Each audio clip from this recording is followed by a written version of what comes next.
கிருஷ்ணன் பார்த்தான். வாமன அவதாரம்னு பாடிட்டியோ இல்லையோ, அதுல வேற யாருக்கும் தெரியாத ஒரு ரகசியத்தை உனக்கு காட்டுறேன்னா, அதுதான் நமுச்சியின் வரலாறு. நமுச்சின்னு ஒருத்தன், அவன் மகாபலியின் மகன். அவன் என்ன பண்றான், வாமனமூர்த்தி பெரிய வடிவம் மாறிடுறார். அப்படி 3 அடியில மொத்த உலகத்தையும் அளக்கிறேன்னு சொல்லி பெரிய வடிவம் எடுக்கிறார். அந்த திரிவிக்ரம வடிவம் எடுக்கவும் நமுச்சி என்ற மகாபலியின் மகன் பெருமாளை தடுக்கிறானாம். நீ இப்படிப்பட்ட வடிவத்தோடு உலகை அளக்க கூடாது, நான் ஒத்துக்க மாட்டேன். நீ சின்ன பையன் போல வந்துதானே யாச்சகம் கேட்டாய், இது என்ன பெரிய வடிவம் எடுக்கிறேன்னு பெருமாளோடு சண்டைக்கு வரான் நமுச்சி. பெருமாள் சொன்னார், பாரு, உங்க அப்பாவை நான் ஏமாத்தல. 3 அடி நிலம் என் காலால அளக்கணும்னு கேட்டேன். நான் கேட்டதுக்கு உங்க அப்பா கொடுத்திருக்காரு. அதனால இதுல வஞ்சனம் ஏமாற்றுறதுன்னு சொல்றதுக்கு ஒண்ணும் இல்லை. இப்ப நான் அளக்க போறேன்.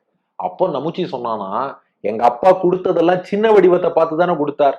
அப்போ உன்னுடைய உண்மையான வடிவத்தில் தான் நீ அளக்கணுமே ஒழிய இப்படி திடீர்னு பெரிய வடிவம் எடுத்து அளக்கக்கூடாது. நீ சின்ன வடிவத்தோடு தானே வந்தாய், அந்த உண்மையான வடிவத்துக்கு மாறு. அதாவது இவன் என்ன நினைச்சுட்டு இருக்கான், வாமனமூர்த்திங்கிறது தான் இயற்கையான வடிவம், திரிவிக்ரமன் ஏதோ புதுசா வடிவம் எடுத்துட்டார். பெருமாள் சொன்னார், பாருடா, இவ்வளவு பெருசு இருக்கிறது தான் என்னுடைய முந்தைய வடிவம், இதுதான் இயற்கையான வடிவம். வாமனன்னு வந்தம் பாரு, அதுதான் வேஷம். இப்போ ஓவாயாலேயே சொல்லிட்டியோ இல்லையோ, இயற்கையான வடிவத்தால் அளந்துக்கோன்னு சொல்லிட்ட, இதுதான் எனக்கு இயற்கையான வடிவம். அதுதான் சொல்றது, வார்த்தை எப்போதுமே பேசும்போது கேர்ஃபுல்லா பேசணும்னு. நீ குள்ளமா தானே வந்த, நீ யாச்சகம் கேட்கும் போது எப்படி இருந்தாயோ அந்த வடிவத்துல அளந்துக்கோன்னு சொல்லியிருந்தான்னா வேற. நீ முந்தைய வடிவத்துல அளந்துக்கோன்னா, எனக்கு முந்தைய வடிவமே இதான்டா.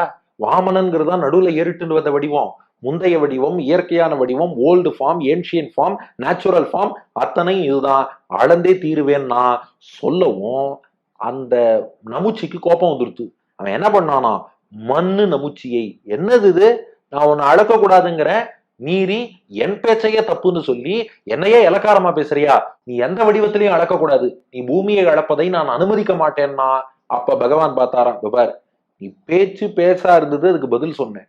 ஆனா பதில் சொன்னாலும் இப்ப மறுபடியும் நான் எடுத்த பிடியில் இருந்து மாற மாட்டேன், மண்ணி உறுதியோடு தான் நிற்பேன் அப்படிங்கிறன்னா, இனி என் காரியத்தை செய்ய உன்னை அடிச்சுட்டு தான் செய்ய முடியும். தன் நிலையிலிருந்து மாற மாட்டேன்னு சொன்ன அந்த நமுச்சி என்ற மகாபலியின் பிள்ளையை அவன் அப்படியே பிடிச்சு சுழற்றி வானில் எரிந்து விட்டாய். அப்படியே நமுச்சி சுத்தி சுத்தி சுத்தி சுத்தி சுழண்டு கொண்டு வானத்துல எங்கேயோ போய் காணா போயிட்டான். ஆள் எங்க போனான்னு தெரியல. தடை நீங்கெடுத்து அவனை வானில் சுழற்றி விட்டவாறே.